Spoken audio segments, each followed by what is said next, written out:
Friends, তোমরা সবাই কেমন আছো? আমি ভালো আছি বলতে গেলে ভুল হবে, আমি ভালো নেই। কারণ আমারই বন্ধুর সাথে ঘটে যাওয়া দীর্ঘদিন ধরে একটা চরম অত্যাচারের কথা তোমাদের শেয়ার করব বলে তো আমি একটা ছোট্ট ভিডিও নিয়ে হাজির হয়েছি। দেখো, এখন রাত অনেক হয়েছে, এখন মনে হয় 1টা বেজে গেছে। তো আমি আমার একটা পার্সোনাল কাজ করছিলাম। তো সেক্ষেত্রে আমি তবু তোমাদের কাছে শেয়ার করছি।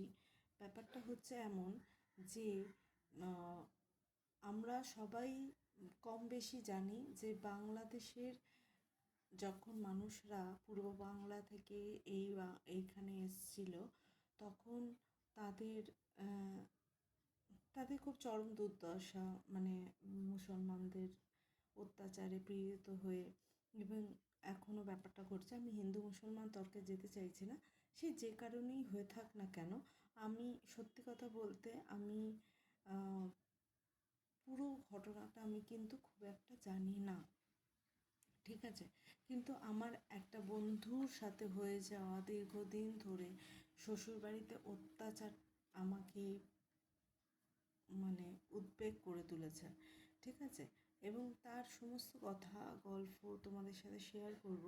কিন্তু রিসেন্ট হয়ে যাওয়া ঘটনাটা সেটা হচ্ছে, ও একটা এদেশি ঘরে এসে এসেছে, ওর বিয়ে হয়েছে।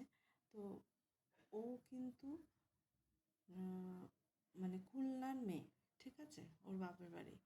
তো ও সত্যি কথা বলতে খুব সাদা সরল টাইপের মেয়ে।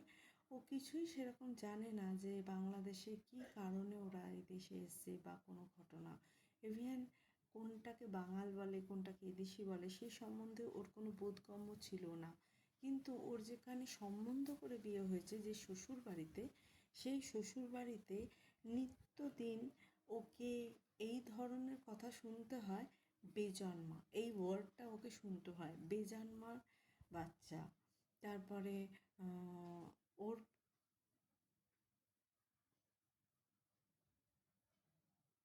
ওর পূর্বপুরুষ, যাই হোক, ওর পূর্বপুরুষ ওর ঠাকুমার গর্ভে, মানে এই কিছু এমন কিছু ওয়ার্ডগুলো শোনা হয় যে যার ফলে ওকে, ও আমাকে যখন শেয়ার করে বিষয়গুলো, কথাগুলো খুবই খারাপ লাগে, মর্মাহত লাগে।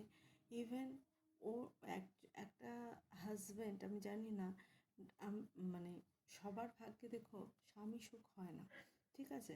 তো হাজব্যান্ড বলতে তোমরা কি বোঝো, একটা প্রকৃত একটা ভালো মানুষ বলতে তোমরা কি বোঝো?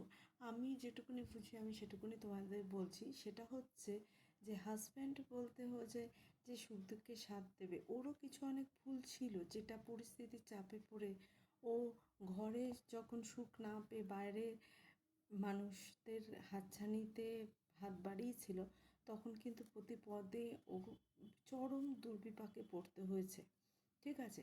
সেই ঘটনাগুলোকে কেন্দ্র করে আজকে ওর শ্বশুরবাড়িতে কোনো জায়গায় নেই, ঠিক আছে? ওর স্বামী নিত্যদিন ওকে কথা শোনায়। এমনকি ওর এক ভাসুর, যে ভাসুর 9 বছর পর ওদের বাড়িতে এন্ট্রি দিল, সেই ভাসুরও ওকে বেজন্মা বলে কথাটা উল্লেখ করে, এবং কোনো কথায় না কথায় ওর সাথে ঝগড়া বিবাদ করে। সেই ভাসুরও, ননদরাও করে, প্লাস হাজব্যান্ড তো করে। তো সেক্ষেত্রে তোমরা আমাকে বলো যে ওই মেয়েটির কী করা উচিত, কী করণীয়? যে ও কি শ্বশুরবাড়ি ছেড়ে চলে যাবে? যাবে কোথায় যাবে? ওর তো কোনো জায়গা নেই, বাপের বাড়ি বলে কিছু নেই। আর আমারও সেরকম মানে সামর্থ্য নেই যে আমি ওকে সারা জীবনের জন্য আমার কাছে এনে রাখি। তো তোমরাই বলো, ওর কী করা উচিত? দিনের পর দিন হাজব্যান্ডের অত্যাচার, মার, এবং সেই জিনিস সবার মেন্টালি টর্চার। তো এই জিনিসগুলো কী করা উচিত সেটা বলো।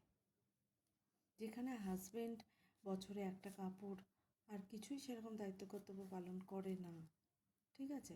তো সেক্ষেত্রে ওর কী করা উচিত, কী করণীয় উচিত, সেটা তোমরা আমাকে কমেন্ট করে জানাও, ঠিক আছে?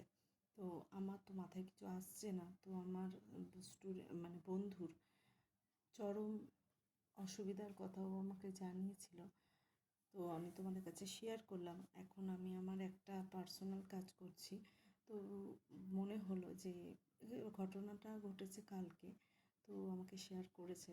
তো সেই ক্ষেত্রে তোমরাই আমাকে বলো ওর কী করা উচিত। তোমাদের কি কোনো জানাশোনা কোনো সংস্থা বা কোনো জায়গা আছে যেখানে মেয়েরা সেফটিভাবে থাকতে পারে?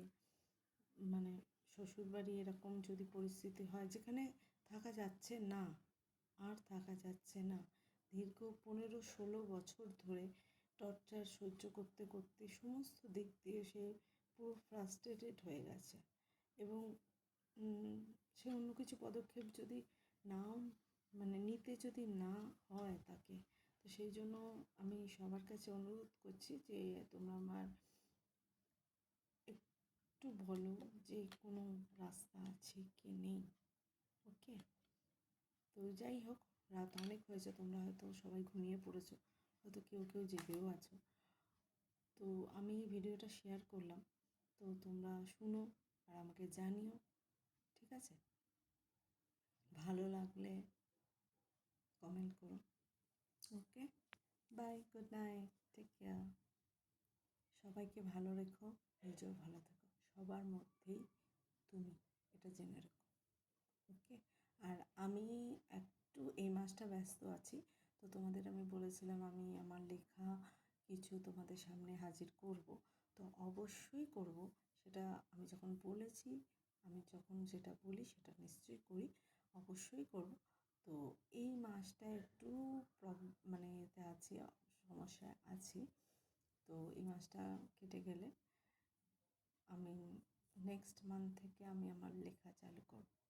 Okay, bye, good night, take care. Always love you. Okay.